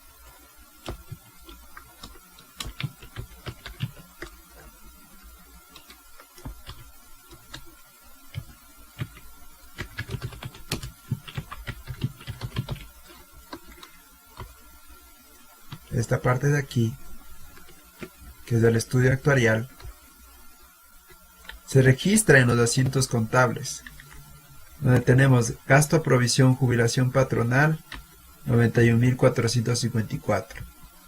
Contra la provisión acumulada de jubilación patronal, 91.454, que es lo que está acá. El gasto financiero OBD son estos 27.170.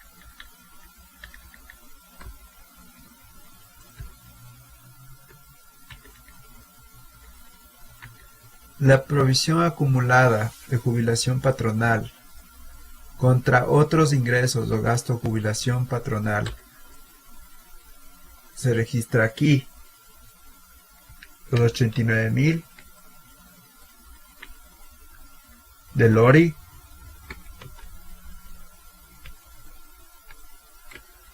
89.000 acá, en otros ingresos. La provisión acumulada jubilación patronal es 8.271. Estos son los pagos.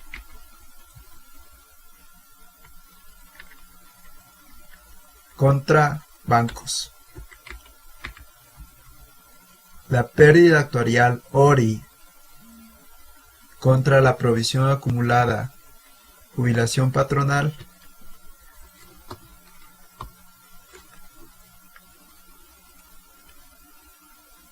es de este valor de aquí.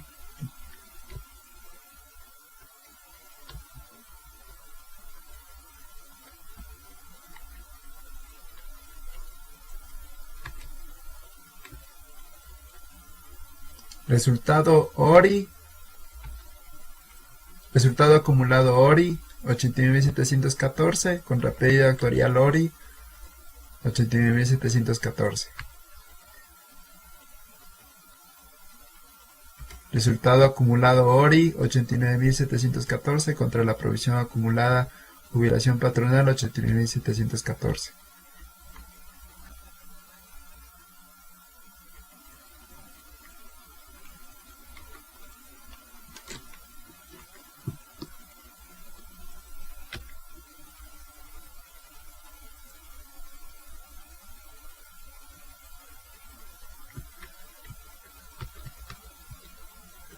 Tenemos el movimiento del desahucio.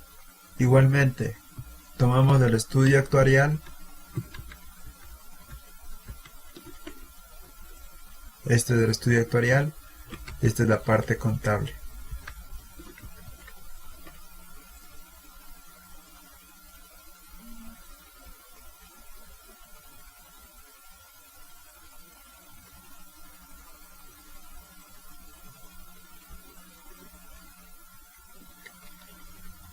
y registramos el gasto provisión por desahucio, que son estos 52.000 de acá,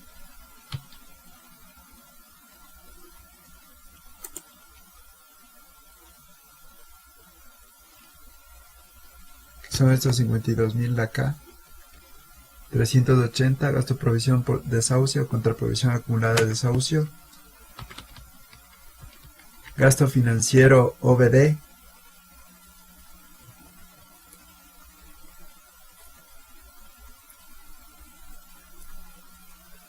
gasto financiero OBD 7.144, estos 7.144 de acá,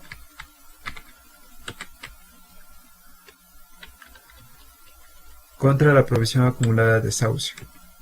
Provisión acumulada jubilación patronal 23.317 contra otros ingresos o gasto de jubilación patronal.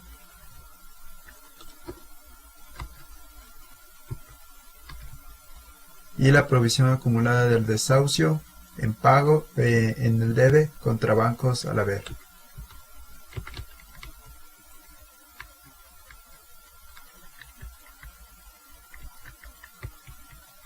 Y se registra la pérdida actuarial ORI contra la provisión acumulada de desahucio, los 23.317. Resultado acumulado ORI contra pérdida actuarial ORI, los 23.317. Esto está acá. Son los 23.317.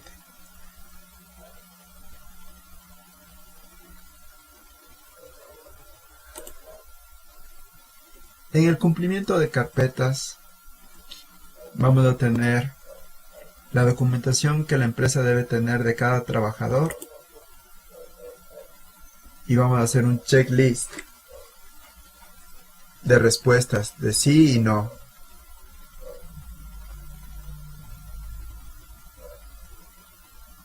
Y registramos la observación.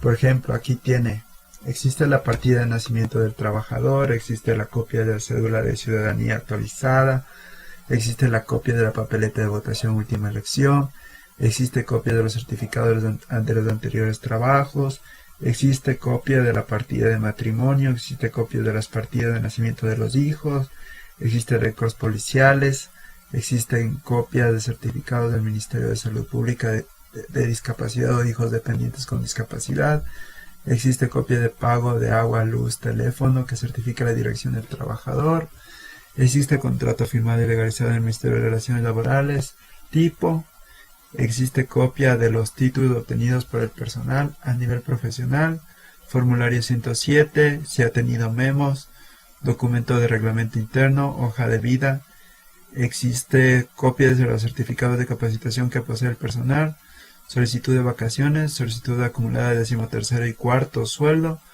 antigüedad entre 1 a 5 años, 5 a 10, 10 a 15, 15 a 20, 20 a 25, 25 a 30, 30 a 35 y 35 a 40 años.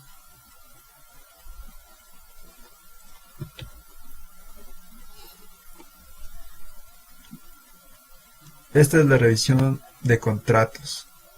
En la revisión de contratos tenemos el tipo de contrato, el número de trabajadores, según el tipo de contrato, si son tácitos, verbales, escritos, contratados a plazo fijo, por tiempo indefinido, contrato eventual, ocasional, jornada parcial, contrato por toma, contrato a destajo y contratos especiales. Revisión de contratos civiles, si tiene contrato civil de pasantías o contrato civil de mandatarios. Y el número de trabajadores.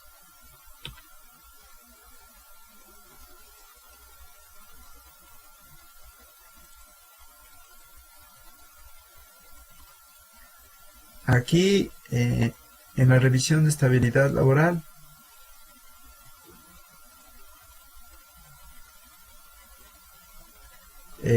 tenemos el cuadro de provisión de jubilación patronal, donde tenemos la antigüedad, como anteriormente se mencionó, el número de trabajadores según la antigüedad, y en porcentaje tenemos el número de trabajadores para el total del número de trabajadores. Si hay gastos deducibles y no deducibles. ¿De acuerdo a eso?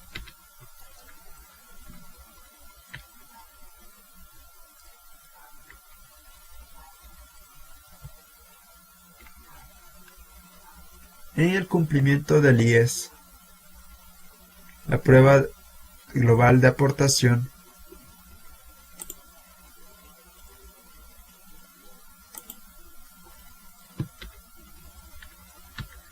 en la prueba global de aportación clasificamos los ingresos del empleado entre aportables y no aportables. Determinamos la base imponible de aportación de los que sí son aportables y de los que no son aportables. Calculamos el 12.15% de participación patronal, de aporte patronal, y lo verificamos con el aporte patronal de la compañía. Si existe una diferencia en aporte patronal,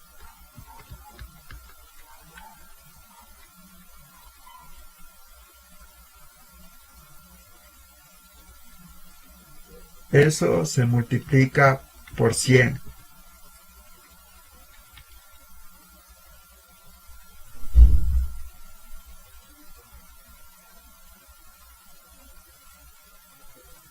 Hacemos una cuantificación del gasto no aportado, haciendo una regla de 3, dividiendo la diferencia de aporte patronal dividido para el aporte patronal, y obtenemos el monto.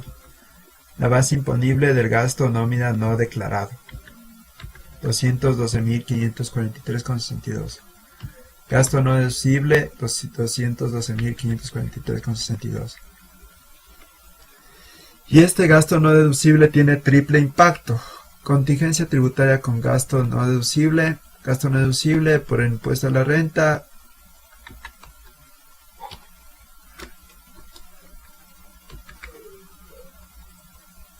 Más el recargo del 20% sobre impuesto a la renta. Más intereses que tocaría calcular. Y se sumaría. La contingencia del IES, sueldos y beneficios no aportados. Esto por el 21.60, suma del aporte personal y patronal, y multiplicamos. La contingencia laboral, sueldos y horas extras, 212.543,62. Calculamos el 13º, fondos de reserva y las vacaciones.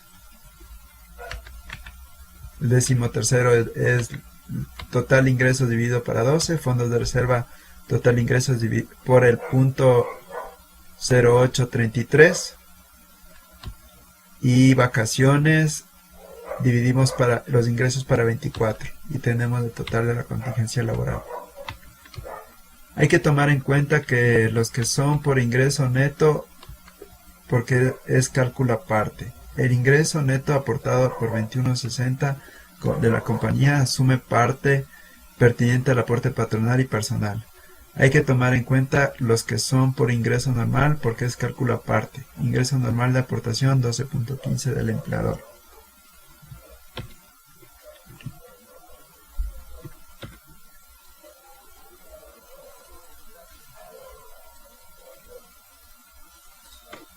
En la prueba del BOS,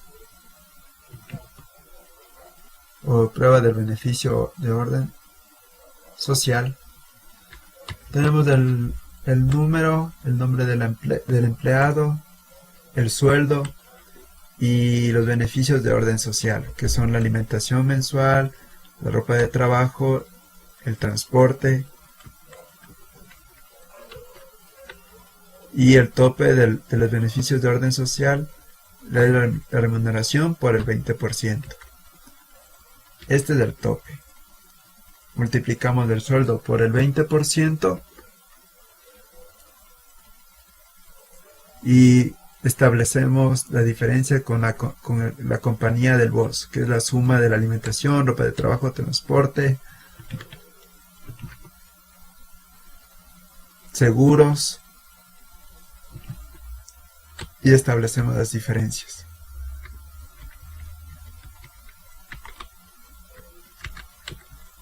Calculamos sumamos y determinamos el boss mensual, multiplicamos por 12 y ese es el gasto no deducible, y multiplicamos por el 21,60 y ese es el aporte al IES.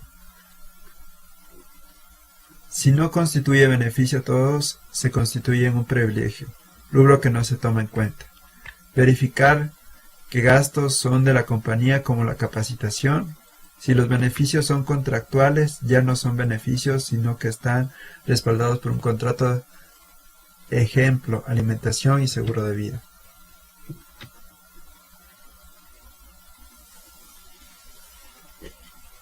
El cálculo global del 14º. Tenemos el mayor contable del 14º sueldo y el recálculo de la provisión y la verificación del pago según auditoría.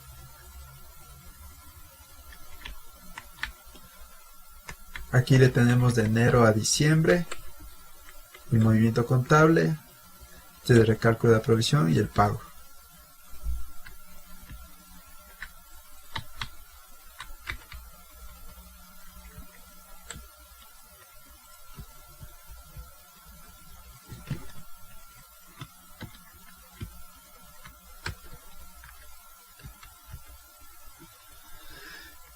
El cálculo global, aquí tenemos un ejemplo, el 354 por 25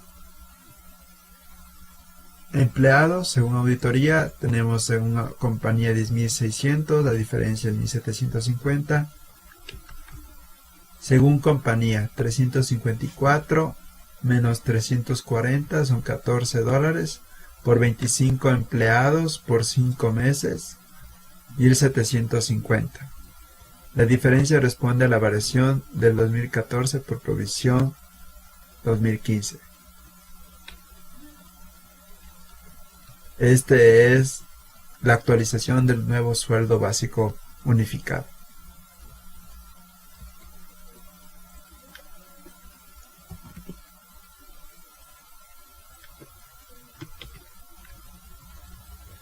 El cálculo 13º. Igual, tenemos el mayor contable, los meses, debe haber saldo, y según auditoría la provisión y el pago mensual.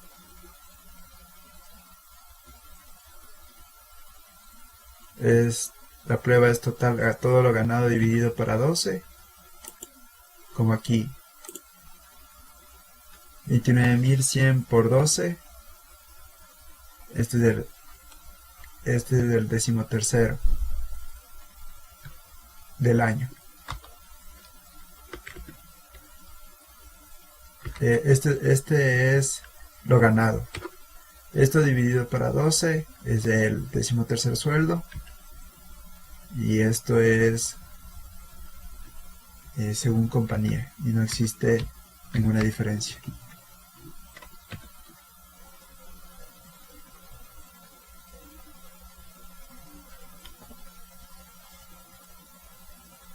De los mandatarios externos. La prueba de mandatarios.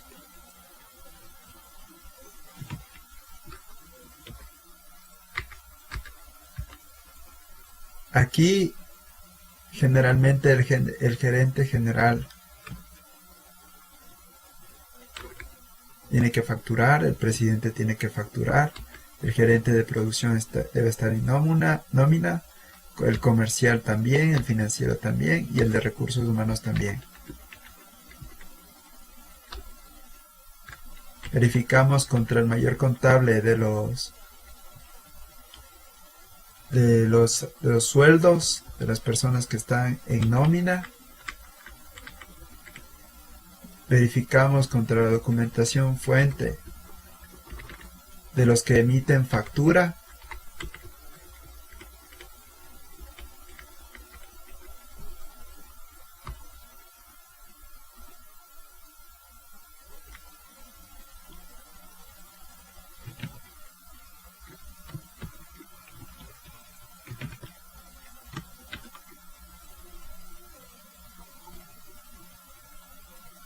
Vamos con la prueba del tope salarial. En la prueba del tope salarial tenemos los datos, cada uno de los integrantes de la gerencia general, presidente, gerente de producción, comercial, financiero, recursos humanos, los montos mensuales del sueldo, la forma de pago y el salario tope. Un ejemplo de salario tope que se estipula es el sueldo básico por 20 veces.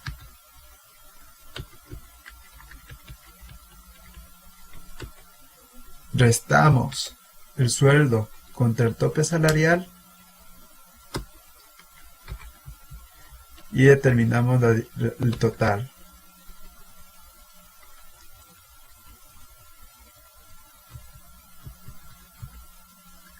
Eso multiplicamos por 12 y es el gasto no deducible anual.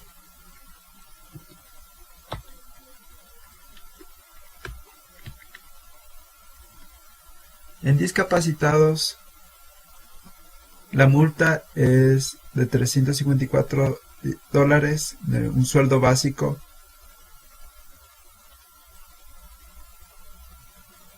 Cuando recalculamos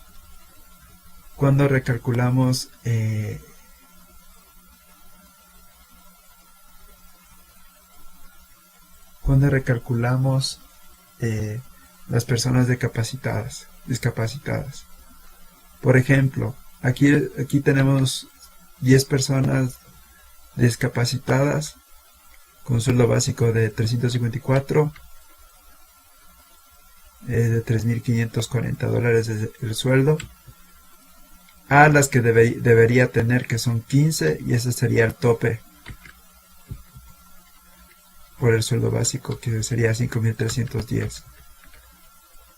Y la multa puede ir de entre estos rangos, 3.540 y a 5.310, y si no, se clausura en 30 días.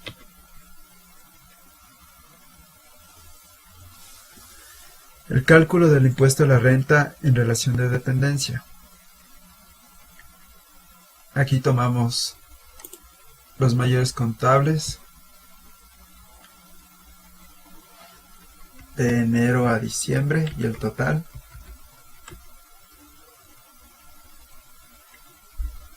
Cruzamos con el 103 y con el REDEP 107. En la documentación física verificamos el 103, el REDEP y si existe alguna diferencia. Y de ahí establecemos las diferencias entre 103 y formulario 107 y la diferencia total. Ese es el cálculo de impuesto a la renta en relación de dependencia.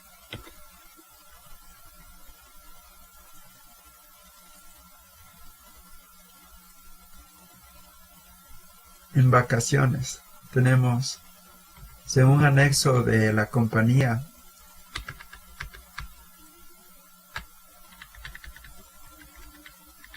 estas son las vacaciones. Según anexo de la compañía, número, nombre de trabajador, fecha de ingreso, días pendientes, provisiones. Y según auditoría, establecemos los días de periodo corriente, los días acumulados, las diferencias y las provisiones.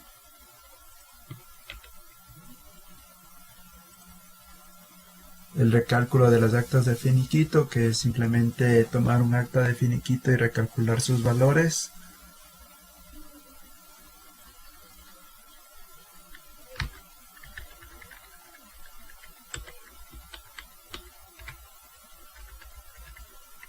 En donde establecemos las diferencias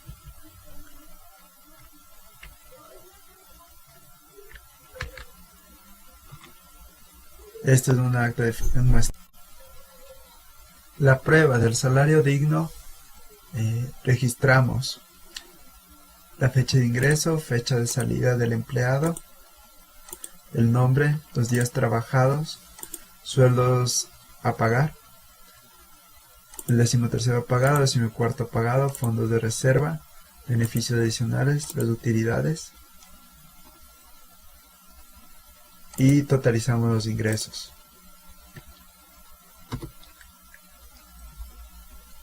El salario digno por día es calculado del salario digno dividido para 30.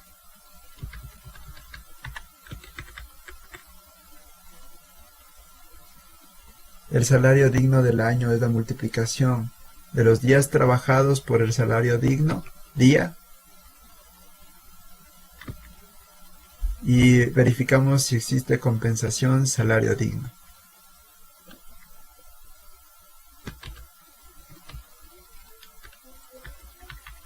Y registramos.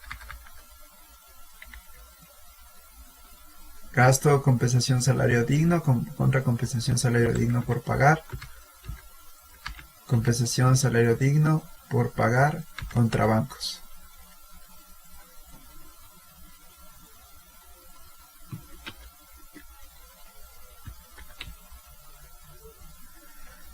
En utilidades, partimos de la utilidad contable. Calculamos el 15% de participación trabajadores. De ahí dividimos para el 10% y para el 5%.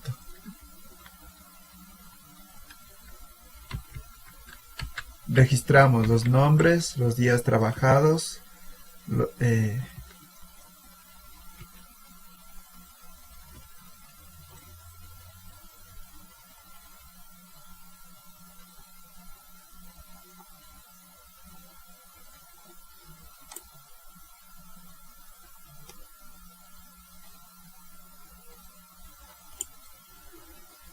multiplicamos la tasa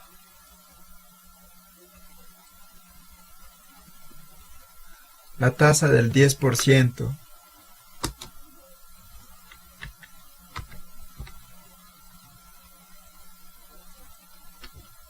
por la tasa del 10% por los días trabajados. Indicamos si tiene cargas familiares, el número de días de cargas familiares, que es la multiplicación de los días trabajados por el número de cargas. Multiplicamos los días de cargas familiares por el porcentaje de aplicación de cargas,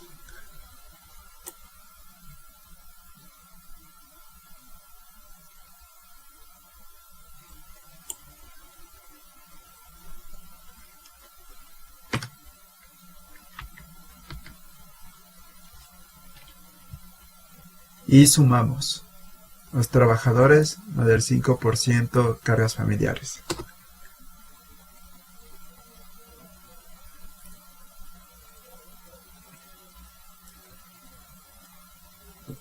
Y establecemos el tope de utilidades de cada trabajador, que es los días trabajados por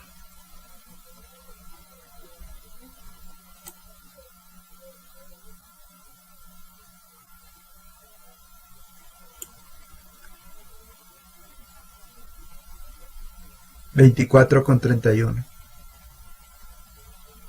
que son 24 sueldos básicos unificados por el sueldo básico, y eso dividido para 360.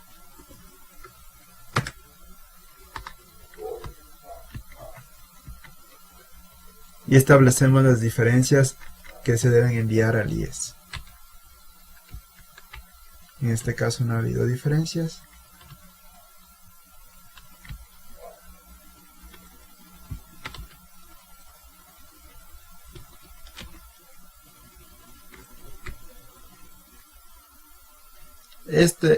La prueba de roles de pago es un formato donde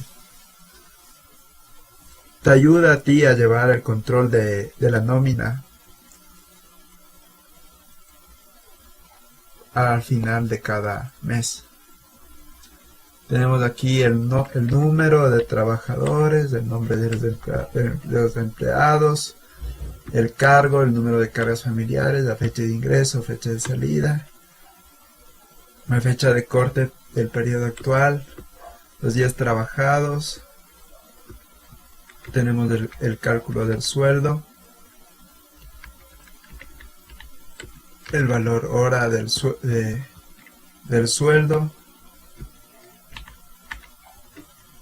las horas nocturnas del 50%, el recargo del 50%, calculamos el total de horas nocturnas del 50%, que es la multiplicación del valor hora por horas nocturnas por el recargo del 1,5.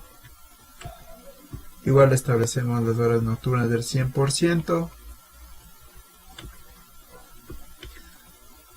y calculamos las horas extras.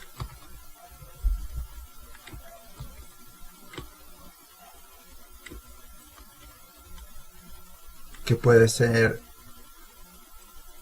del 1,5 del recargo del 50% y del recargo del 100%.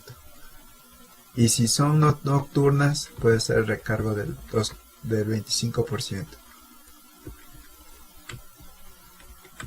Registramos las comisiones del subsidio de antigüedad, los bonos, totalizamos los ingresos, calculamos del 9,45%, establecemos si ha habido multas, anticipo de sueldo, comisariato, total de deducciones, calculamos el fondo de reserva, si se paga mensual,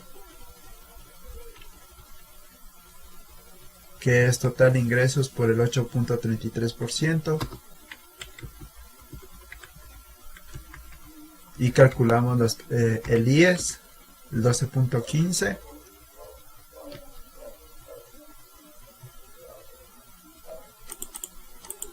que es de total ingresos por el 12,15%,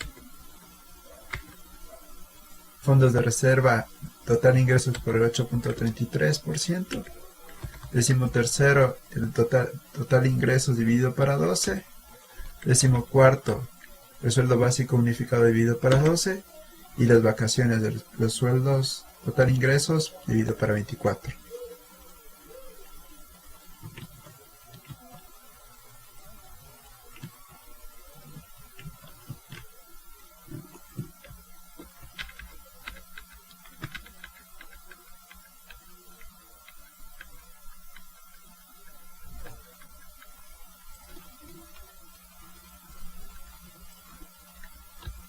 Preestablecemos el cálculo del rol individual,